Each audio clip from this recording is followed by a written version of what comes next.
Donc si jamais ça va un peu vite, n'hésitez pas à re-regarder la vidéo. J'essaie d'aller un petit peu vite pour pas qu'elle dure non plus 3 heures. Donc là on va commencer le montage, donc on est dans notre séquence, on a tous nos plans là. Donc par exemple, on va commencer par mettre le plan de l'arrivée. Donc c'est important de s'ordonner, vous voyez, pour ça, parce que là je sais direct ce que je veux l'arrivée, elle est ici. Donc il y a un truc qui est intéressant, c'est si vous faites double-clic dessus. Ça vous ouvre un média de source, un moniteur de source, et pas du programme. Ce qui veut dire que là, je navigue uniquement dans le fichier, et pas sur ce que j'ai monté. Et là, ça va nous servir, c'est pour définir en fait quelle partie de la vidéo on prend. Ça sert à rien de la mettre en entier et de la couper après, on peut directement sélectionner ce qu'on veut. Donc là, on voit Gilles qui fait un peu le débile. Voilà. Et donc on va attendre le point d'entrée, quand est-ce qu'on veut que ça commence. Donc là, pareil, vous pouvez faire espace pour que ça lise. Donc là, on voit que à partir d'ici, c'est bon, on commence à marcher. Donc après, c'est à vous un peu de doser quand est-ce que vous voulez que ça commence. Et là, vous appuyez sur I, qui marque le point d'entrée de la vidéo. Vous voyez, en bleu, ça a fait une sélection. Donc vous faites espace pour faire la lecture, vous laissez dérouler, et à peu près quand vous pensez que ça va être suffisant, vous appuyez sur O, ça fait out, c'est le point de sortie. Là, votre sélection, c'est uniquement ça. Sachant qu'il vaut mieux prendre trop large que pas assez, comme ça après vous recutez là-dedans s'il y a besoin, mais ça permet déjà, ici, vous voyez pas forcément l'utilité parce qu'on a un plan qui fait 10 secondes, mais imaginez-vous des rushs sur cassette qui durent 1 heure à chaque fois, les plans, c'est plus simple de les prendre à chaque fois un par un comme ça. À partir du même média, vous pouvez faire une première sélection ici, là je l'ai faite, vous la glissez, ça met votre sélection, et après si vous voulez en faire une autre, vous pouvez faire I, O à un autre moment, et le mettre derrière, et ça prendra la deuxième sélection, à partir du même plan. Donc c'est pratique, si vous avez un gros rush cassette, vous vous servez de ça, et vous prenez vos plans un par un dedans. C'est mieux que de mettre toute la masse et de tailler dedans. C'est une technique qui est pratique, de tailler dans la masse, mais bon, c'est un peu moins ordonné, on va dire. Donc là, voilà, on a notre plan, donc vous le calez au début. Là, vous pouvez mettre votre curseur au départ, et avec espace, on fait lecture. Donc on voit que ça marche bien, ça commence à peu près bien. Donc ici, vous avez Shift I, qui vous permet d'ailleurs de revenir sur le point d'entrée. Donc quand il n'y en a pas, par défaut, c'est le début. Donc quand vous faites Shift I, ça vous permet de revenir au début du montage. Donc pareil, ici dans la séquence, vous pouvez faire IO. Donc là, ça vous fait une sélection, donc c'est que cette partie-là qui est entrée-sortie. Ce qui fait que si je fais Shift I, ça me revient au début de ma sélection, Shift O à la fin. Voilà. Donc c'est pas hyper utile, mais c'est bon à savoir. Donc voilà, là on a notre Gilles qui arrive à côté de Simon pour lui parler. On va passer directement au plan 1, donc petit double-clic aussi. Vas-y, ça tourne. Là par exemple, le vas-y ça tourne, vous vous doutez bien qu'on va pas le garder. It is turning. Putain, mais non, je suis con. Bon là vous voyez clairement, ça ne va pas, il y a beaucoup trop de, entre guillemets, bêtisier. Il va falloir aller plus loin.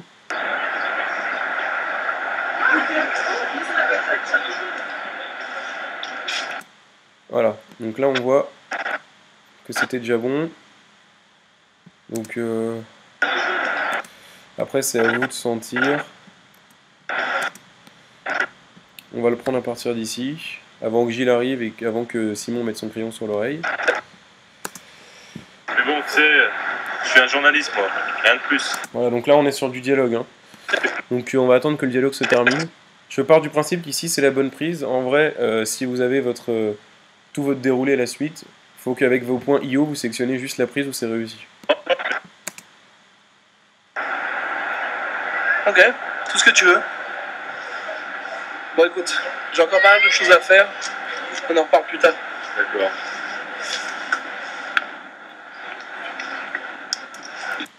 Voilà, donc là il se marre parce qu'il fait tomber son stylo. On va revenir juste avant, la main derrière l'oreille, on fait point de sortie avec O.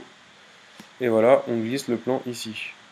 Donc après la question, ça va être le raccord. Donc n'oubliez pas de zoomer un petit peu avec Alt et la molette. Là vous voyez que si je fais lecture, bon déjà, bon, au son ça va pas, mais si on oublie. Vous voyez, Gilles est assis, là il est debout, c'est n'importe quoi. Donc nous là, Gilles à ce moment-là est en train d'arriver, et Simon n'a pas son stylo derrière l'oreille.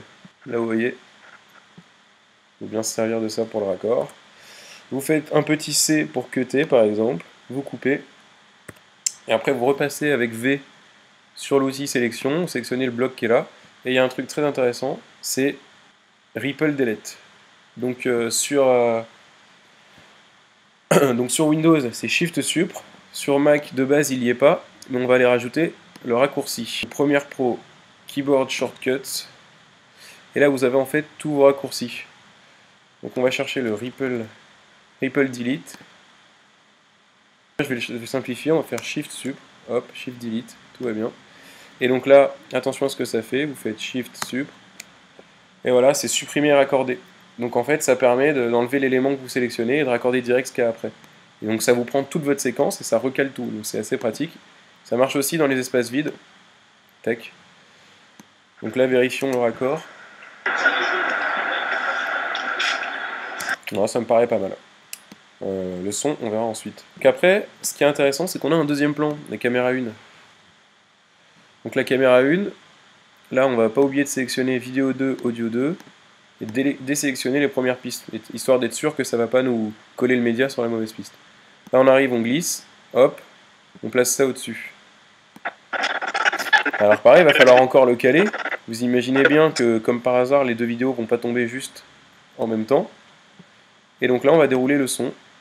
Et c'est là où on va se prendre un point de référence qui nous sert à une phrase, un mot. Le mieux c'est un claquement, c'est à ça que sert le clap d'ailleurs la plupart du temps, c'est pour synchroniser. Donc plus souvent c'était utilisé avant pour synchroniser le son et la vidéo, mais ça peut aussi synchroniser deux pistes son. Donc là ce que j'ai oublié de vous expliquer tout à l'heure sur les pistes, c'est que ici vous avez un petit icône de son et là un petit œil qui vous permet, si vous le désélectionnez, de ne pas entendre ou de ne pas voir une piste. Donc là vous voyez, c'est cette piste ici qui s'affiche et pas celle du dessus. Parce que évidemment, plus une piste est haute d'habitude, plus elle superpose et elle remplace ce qu'il y a en dessous. Bah, le mieux c'est de regarder.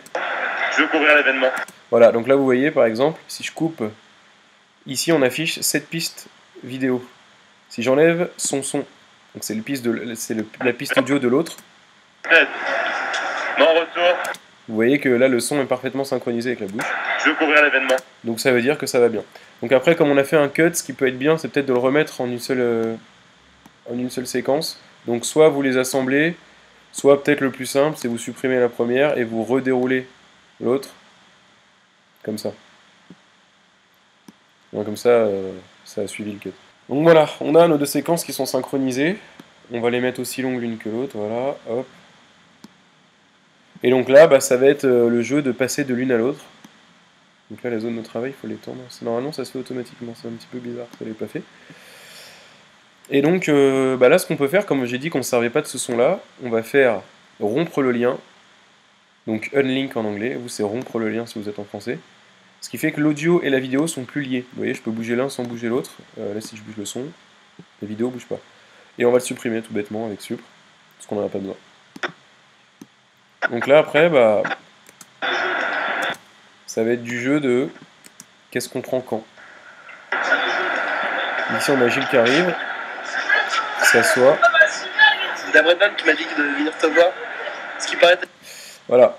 Donc après, ce qui est intéressant, je vais pas vous faire tout un tutoriel là-dessus aujourd'hui, mais c'est les J-Cut et les L-Cut. En gros, J-Cut, ça veut dire que le son arrive avant la vidéo, et L-Cut, c'est que la vidéo arrive avant le son, que donc le son continue. C'est-à-dire quand vous avez deux personnages, J-Cut, vous allez entendre sa voix avant de le voir, et L-Cut, c'est l'inverse. Vous allez le voir, et ensuite il va commencer à parler. Donc ce qui est bien, c'est d'alterner dans un dialogue, peu importe, à la limite, c'est pas grave du tout. Le truc, c'est aussi que vous le sentiez, mais c'est bien de connaître les J-Cut et L-Cut, et puis il faut alterner. C'est la Brendan qui m'a dit de. Donc voilà, donc là, Gilles a commencé à parler, ça fait un moment qu'on voit pas son visage. Donc on va changer. Si vous cuttez, donc seulement votre piste vidéo 2, et bah, par exemple vous raccourcissez un peu, après on verra pour le calage. Venir te voir. Ah, donc là, chose très importante, le cadrage est mauvais. Par exemple, c'était une mauvaise idée. Là, vous voyez, le cadrage est bon à partir de là. Donc en fait, on va continuer sur l'autre plan encore un petit peu. Brendan qui m'a dit de venir te voir. Ce qui paraît, t'as les qualités qui m'intéressent. C'est ce qu'on dit. Vous voyez, là, Simon commence à parler. Il a déjà commencé un peu à parler. Bon, on va faire le cut maintenant, pourquoi pas. C'est ce qu'on dit, oui. Mais bon, tu sais. Je suis un journaliste, moi, rien de plus. Donc là, Gilles va dire c'est ce qu'il me faut. Ouais, c'est ce qu'il me faut. Mais à part que ce serait bien qu'on le voit un peu plus. Donc on va Ouais, raccourcir. c'est ce qu'il me faut.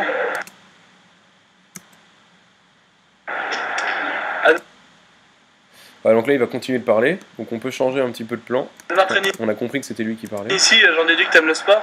Tu dois avoir tes entrées dans le milieu. J'ai des noms. Voilà, encore une fois, on coupe pour passer à l'autre caméra. Donc après, voilà, c'est un processus un petit peu fastidieux. Mais c'est à vous aussi de sentir un petit peu quel changement vous voulez faire. J'ai des noms, oui. Qu'est-ce que tu veux?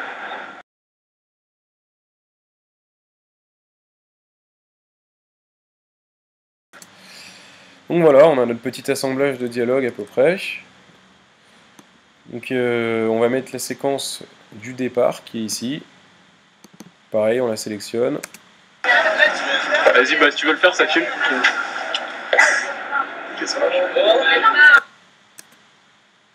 Bah écoute, on a encore pas mal de choses à faire, on en reparle plus tard. Voilà. Donc là, il est en train de se lever. Entrée.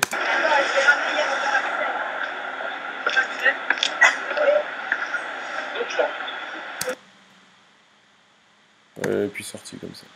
Voilà. On va le mettre là. Seulement, encore une fois, ça va pas être raccord.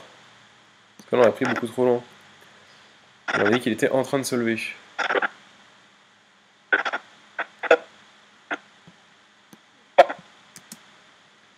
On parle plus tard. D'accord. Ok, donc en fait, on va prendre une fois qu'il est debout. Donc là, on va virer ça. Ici, vous coupez. Ripple delete. Ah, maintenant, je vous dis plus, hein, vous vous débrouillez un petit peu. Et en fait, là, il est debout. Donc en espérant que ça fasse pas un faux raccord au niveau de la main, on va regarder. On en reparle plus tard. D'accord. Ça va, ça se tient. C'est à peu près cohérent. Voilà, on a notre scène. La prochaine chose à voir, c'est ça, écoutez bien. Là, il y a un saut de son. Donc deux méthodes possibles. La première, quand c'est deux sons très proches, vous allez vous servir des effets. La deuxième, je vais vous l'expliquer d'abord, ce qui sera plus simple, c'est d'étendre cette piste audio sur celle-là, et comme ça, bah, le son il sera forcément raccord. Parce que là, c'est juste du vent, on n'a pas grand-chose à entendre. Donc c'est là où j'ai un nouveau raccourci à vous apprendre, c'est le raccourci Alt. Quand vous faites Alt et que vous raccourcissez, ça prend qu'une des deux pistes. Vous voyez ici, j'ai raccourci que le son. Alors que si j'avais pas fait Alt, là, il aurait raccourci les deux pistes. Ok. Donc ça marche avec la vidéo. Hein. Et là, on le fait avec le son. Vous raccourcissez. Et là, si j'agrandis cette piste-là, toujours avec Alt, puisque je vais agrandir que l'audio.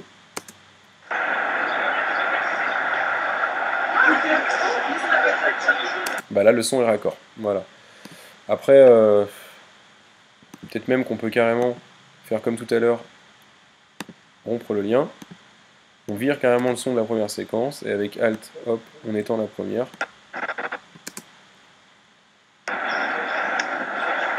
Voilà, oui, c'est peut-être mieux, comme ça, c'est directement raccord. Ok. Mais l'autre méthode dont je voulais vous parler, c'est quand vous avez vos deux pistes comme ça, allez dans, ici, Effets, l'onglet Effets, et Transition audio, Crossfade, et Gain constant. Ça, c'est une transition qui vous sert à ce que le gain entre le premier élément et le deuxième soit le même au passage. Ça passe de l'un à l'autre naturellement. Donc c'est pratique quand vous avez un bruit de fond qui est pas linéaire.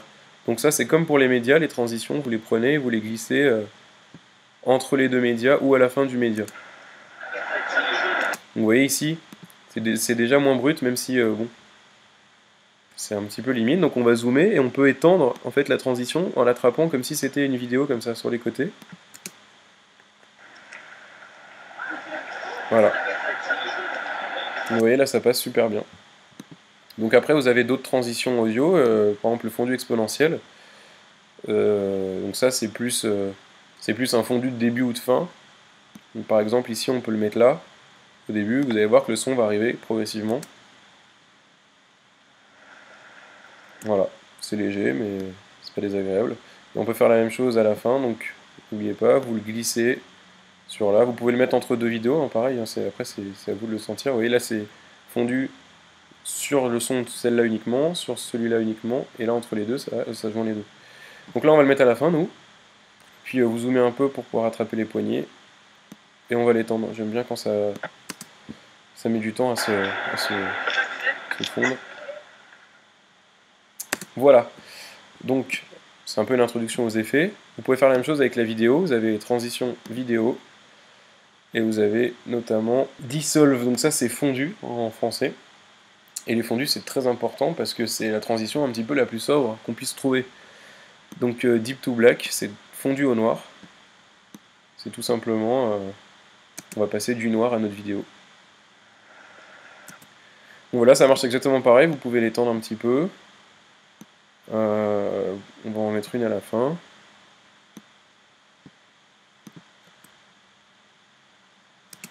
Après, ce qui se passe, c'est que vous avez d'autres transitions. Hein. Vous avez, par exemple, je vais essayer de mettre ça ici, là, à la fin de ce plan-là. Donc ça va être absolument affreux. Hein. Dans un dialogue, on ne met pas des transitions entre les... C'est ce qu'on dit, oui. Vous voyez? Donc ça, après, vous pouvez s'en servir n'importe où, à peu près. Hein. Passer de l'une à l'autre. D'accord. Bon, j'espère que j'ai pas besoin de vous expliquer que c'est absolument affreux. Voilà, donc on commence à avoir un plan qui ressemble à quelque chose. Donc après, ce qui est bien pour le visionner, c'est ce que j'ai pas pu vous expliquer tout à l'heure. Là, vous avez votre zone de travail. Si jamais elle fait pas toute la séquence, vous calez bien pour que ça sélectionne tout. Donc là, un truc qui est pratique, hein, quand vous étendez un média ou quoi que ce soit dans Adobe Premiere, si le magnétisme est activé, donc c'est S, donc pour activer, désactiver, là vous avez un petit raccourci. En fait, il s'accroche quand vous passez au raccord de quelque chose, là, vous voyez, et ça met des petites flèches. Donc comme ça, vous savez que vous êtes bien embuté au bout. Et en fait, là, quand vous allez appuyer sur Entrée, ça va précalculer tout ce qui est dans cette zone. C'est ce qu'on appelle le rendu. Donc ça prend un certain temps, mais ça vous permet qu'ensuite, quand vous visionnez, bah, c'est linéaire, c'est fluide. Là, on n'a pas grand-chose, donc a priori, c'est pas super utile, mais quand vous faites des effets, c'est bien, parce que ça permet de voir ce que les effets rendent. Vous verrez que si vous mettez une incrustation ou quelque chose comme ça, en lecture directe, ça va ramer, vous ne pourrez pas voir. Donc là, du coup, on peut visionner. Ah oui, bah, tant qu'on y est, je vais vous expliquer. Vous sélectionnez la fenêtre de montage, et avec le bouton % ou avec le bouton livre sous Mac, vous pouvez mettre en plein écran.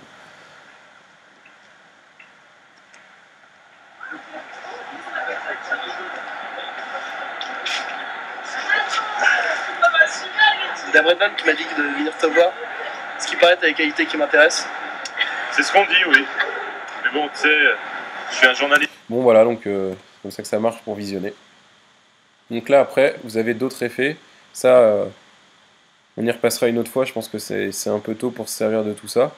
Mais n'hésitez pas à aller voir dedans. Vous avez de la correction colorimétrique. Vous avez des incrustations qui sont possibles. Là, dans Keying, donc incrustation. Passez voir dedans. Vous avez aussi le Warp Stabilizer qui vous permet de stabiliser les vidéos. Donc ça, c'est les effets. Soit vous double-cliquez dessus quand vous avez sélectionné un média, soit vous les faites glisser. Aujourd'hui, on va pas en parler. C'est un petit peu prématuré. La seule chose dont je vais vous parler, c'est quand vous sélectionnez un média ici, dans l'onglet Options d'effets, Effects Control, vous avez tous les effets que vous avez appliqués, vous pouvez les régler, mais surtout de base vous avez toujours trajectoire, opacité et remappage temporel. Donc la trajectoire c'est par exemple la position. Donc là vous voyez, si je la modifie, vous voyez que la vidéo se déplace, donc ça peut vous servir si vous avez besoin de zoomer, vous avez l'échelle, ça se passe ici. Ce genre de choses, rotation, et l'opacité, bon bah pas besoin de vous expliquer. Si là je prends ce plan là et que je baisse l'opacité, on va voir à travers le plan qui est en dessous. Donc si vous êtes sur fond noir, bah, ça va juste l'obscurcir. Mais Donc voilà, vous avez votre premier montage qui est à peu près propre. Donc voilà, vous avez votre première séquence. Donc après, ce que je voulais vous expliquer sur le fonctionnage des séquences, c'est que par exemple, si je fais fichier nouvelle séquence, donc on va prendre le même réglage, hein, a priori. Bah, ce qui est intéressant, c'est que je peux remettre évidemment, mes médias comme tout à l'heure, mais je peux remettre la séquence 1 dedans, comme si elle-même c'était un média. Ce qui fait que là, tout le montage qu'on a fait, il tient en une seule piste, et ça me permet de le gérer tout d'un coup. Et enfin, on va vous expliquer aussi comment on fait un titre, parce que ça va vous servir. Faites fichier, nouveau titre, vous lui donnez un nom. Là, c'est la largeur par défaut de la séquence, c'est bien, time base, inutile de le changer, et le ratio, encore moins. Donc là, titre, on va l'appeler crédit. Et là, une nouvelle fenêtre qui s'ouvre où on va faire du titrage. On va faire simple pour aujourd'hui, c'est à vous de découvrir aussi, il y a plein de tutoriaux sur internet, c'est pas à moi de tout vous expliquer. En gros, quand vous aurez fait des réglages de police, ça c'est un peu comme dans Word, vous pouvez les enregistrer ici, et du coup après vous les resélectionnez. Donc par exemple là, je vais mettre avec Gilles, voilà, il vous suffit de prendre l'outil texte là, de cliquer et d'écrire. Vous sélectionnez une police, ou alors là, vous pouvez changer, vous avez tous les réglages à droite, l'aspect, l'interlignage, tout ça. Donc là par exemple, on va prendre Comics 1 MS, parce que c'est moche. Voilà, vous voyez que ça le change ici. Si vous voulez rajouter, je sais pas, on va dire une ombre, faites Shadow. Là vous pouvez augmenter la distance, vous voyez, la taille, l'opacité. Donc là vous voyez on a une ombre qui se voit bien. Et puis après bah, là vous avez des petits paramètres rapides pour agrandir la taille de la police par exemple. Donc voilà, ça vous donne un petit titre, vous pouvez déplacer comme ça. Vous avez la possibilité d'insérer des logos avec logo insert. Donc si vous avez fait des images que vous voulez mettre dans un titre, c'est comme ça qu'on fait. Et puis voilà, tous les réglages après c'est à vous de les regarder. Ici vous pouvez centrer horizontalement ou verticalement. Et c'est via cette interface que vous pouvez faire aussi des génériques déroulant rapidement. Vous allez ici Roll Option et vous avez Style Roll. Donc c'est en gros c'est Roll, ça fait que ça va dérouler. Donc voilà, tous les titres vous les faites comme ça. Après ça c'est vraiment pas la peine de détailler, c'est du titrage, hein, c'est pas grand chose. Et après vous le mettez comme un média sur une piste. Donc bien sûr au-dessus de la vidéo, vous remplacez pas la vidéo sinon c'est absurde. Et puis par exemple vous faites une vidéo transition. Ah, faut pas oublier d'enlever la recherche. Une vidéo transition enchaînée, cross dissolve. Et là comme ça vous avez votre titre qui va apparaître tout doucement, voilà, avec Gilles. Donc évidemment ce titre est affreux, hein. En vrai il faudrait y passer du temps pour que ce soit propre, mais c'est pas un tutoriel de design que je vous fais là. Et donc après bah, la grosse partie c'est de savoir exporter. Donc ça c'est quand vous êtes dans une séquence, File, Export, Media. Et donc là on rentre dans la grosse partie, c'est comment on exporte. Donc d'abord le format. Donc à moins que vous vouliez faire quelque chose de pur et de pas compressé, où là vous pouvez mettre AVI ou QuickTime, et dans la compression, bah en fait vous en mettez pas. Soit vous faites pour internet, et là en ce moment le plus rentable c'est le H264, c'est une compression MPEG, qui est très très pratique, très efficace. Donc vous sélectionnez ça. Je peux pas vous faire non plus un cours entièrement sur l'encodage, si vous avez des questions vous venez me les demander. Et là vous avez les presets en dessous. Donc vous pouvez en enregistrer aussi vous-même, mais la plupart du temps vous trouverez ce qu'il vous faut. Là nous on est en 1080p, 23 images par seconde, à 23 976. Hop, on va prendre ça. Output name, c'est où est-ce qu'on enregistre. Donc moi je vais le mettre sur le bureau par exemple, ce qui est très mauvais. Et on va l'appeler mon tuto. Voilà, c'est du point MP4, tout va bien. Export vidéo audio. Si vous avez besoin d'exporter que la vidéo pour une raison ou pour une autre, bah, vous décochez. Et là vous avez les petits réglages. Donc les filtres, là vous pouvez mettre un flou un peu inutile. C'est surtout vidéo et audio que vous aurez besoin. Donc vidéo, là vous avez la résolution 1080-1920. Donc là nous on va pas y toucher, framerate on va pas y toucher, sinon on n'aurait pas pris le preset, ça sert à rien. L'aspect on change pas, NTSC. Donc là vous avez l'encodage. Donc une passe c'est bien, deux passes c'est mieux. CBR, VBR, je me rappelle plus de la différence, je vous expliquerai pas ça aujourd'hui. Deux passes c'est mieux, ça prend beaucoup plus de temps, enfin ça prend quasiment le double en gros, mais ça fait que c'est pour le même résultat, ça prend moins de place on va dire la vidéo. Et donc là on y vient au bitrate. Donc le bitrate c'est combien de mégas votre vidéo prend par seconde, c'est-à-dire la taille qu'elle prend par seconde de montage. Donc là 40 mégas par seconde, vous pouvez faire le calcul, si vous faites 10 secondes ça fera 400 mégas. Donc vous voyez que c'est beaucoup, c'est un taux très élevé. Quand vous avez besoin de le mettre sur internet, vous pouvez réduire pour que ce soit uploadé plus vite. L'avantage de ce format, le H264, c'est que même à des bitrates assez bas, il reste très très correct. Donc là vous voyez, notre résultat final fera 238 mégas. Vous avez une approximation qui s'affiche en bas. Donc après en réduisant, là vous voyez, vous avez le maximum et le cible. Donc en gros, si je mets une cible à, je sais pas, 14, et que je mets le maximum à 20, ça veut dire qu'il va essayer de faire autour de 14. Quand il y aura besoin, il montera un peu au-dessus. Mais la compression sera toujours autour de 14. Et là, vous voyez, ça fait tout de suite beaucoup moins, ça fait 110 mégas à la sortie. Donc c'est quand même pratique. Et après l'audio, bon, en général, ça va être du AAC, et vous allez laisser 48 kHz. C'est le plus commun, et puis stéréo, à moins que vous ayez du 5.1, mais voilà. Sinon, c'est pas la peine. Donc là, vous faites utiliser les prévisualisations, ça fait que le rendu qu'on a fait tout à l'heure, là, quand on a fait entrer, il va être utilisé, donc ça raccourcit encore le temps d'exportation. Et donc là, il y a deux manières d'exporter. Soit vous faites ajouter la file d'attente, donc là, on va utiliser ça utilise le Media Encoder de Adobe. Donc ce qui est pas mal, c'est que dedans, vous pouvez mettre plein de fichiers à la suite et ça les exporte tous d'un coup.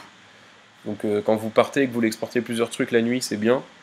Et sinon, il y a export directement. Là, vous le faites via Adobe Premiere. Et donc, vous faites export. Et là, vous avez la fenêtre d'exportation qui s'ouvre avec le pourcentage. Et ça lance l'exportation. Et quand c'est fini, votre séquence existe. Et vous pouvez la mettre sur YouTube et la montrer à tous vos potes. Voilà, donc quand c'est fini, la fenêtre se quitte et votre fichier est disponible là où vous l'avez exporté. Vous pouvez le visionner directement avec VLC, QuickTime, Windows Media Player, tout ce que vous voulez. Vous pouvez le partager sur YouTube. Donc voilà, en gros, ce tutoriel est fini. Vous expliquez les bases, les transitions, les médias, les outils pour faire un montage un petit peu simple. Ici, c'était un dialogue. Si vous avez besoin de faire des montages de soirée, c'est pas tellement différent, à part qu'il faut gérer un peu la musique en dessous, il y aura beaucoup plus de cuts. Mais c'est pareil, c'est un petit peu le même système. Donc voilà, après c'est à vous de vous entraîner, maintenant que vous connaissez les outils, vous essayez avec vos rushs de faire vos scènes et de bien les monter, de l'exporter au bon format, pas de bande noire, essayez de voir la compression, vous pouvez essayer différentes compressions dans l'exportation pour voir un peu les différences. Et puis voilà, n'hésitez pas à aller regarder d'autres tutoriels sur internet, à nous poser des questions à la JBTV. Et puis voilà, merci d'avoir regardé cette vidéo, j'espère que ça vous servira. Et à bientôt pour une prochaine formation ou un nouveau tutoriel. Allez, à tantôt!